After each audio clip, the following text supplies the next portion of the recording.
এই যে রামিসা হত্যাকাণ্ড, সবাই খালি ভাই সংবিধান সংবিধান নিয়ে বয়ে রয়েছে। ভাই এই সংবিধান বাদেও যে আরও একটা জিনিস চেঞ্জ করা দরকার, এটা আরও একটা না আরও দুই তিনটা জিনিস চেঞ্জ করা দরকার, এটা তো আপনি বুঝতে পারতেছেন। ভাই কথাটা বলতে আমার রিগ্রেট ফিল হইতেছে।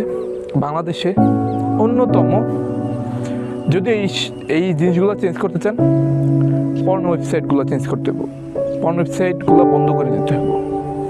দ্বিতীয় হচ্ছে গিয়া মাদক দ্রব্য আর থাকা যাবে না। একটু পদক্ষেপ নিয়ে আপনি যদি চান, আপনার দ্বারাও পসিবল।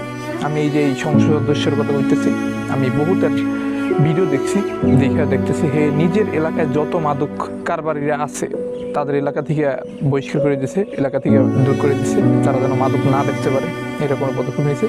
এলাকায় তো সবাই এলাকা তো আর সমান না, কারণ আপনার এলাকায় আপনার করণীয় কি, যারা মাদক বেচছে তাদেরকে আপনি তাদের ঠিকানা পুলিশে দিয়ে দেন বা তাদেরকে ধরে পুলিশে দিয়ে দেন, এরকমের।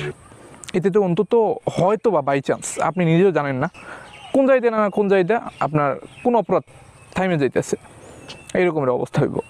আর অন্তত আল্লাহর কাছেও আপনি বলতে পারবেন যে আপনি অন্যায়ের বিরুদ্ধে দাঁড়াইছেন। আমার মতামত যে মাদকটা যদি থামান যায়, অন্তত কিছু পার্সেন্টেজ হইলেও এই রকমের অন্তত ধর্ষণ হইব, কিন্তু মার্ডার হইব না।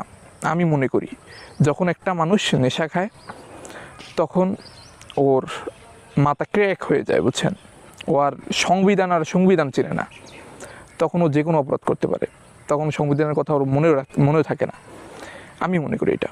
আর পর্ন ওয়েবসাইট অন্যতম, এই দুইটা জিনিস যদি বন্ধ করা যায় তাহলে অনেকটা থামবো আমি মনে করি। আপনি কি মনে করেন অবশ্যই কমেন্ট করে জানাবেন। আর যদি আপনার এই ভিডিওটা ভালো লাগে তাহলে অবশ্যই এই ভিডিওটা শেয়ার করবেন। থ্যাংক ইউ সো মাচ ভিডিওটা দেখার জন্য।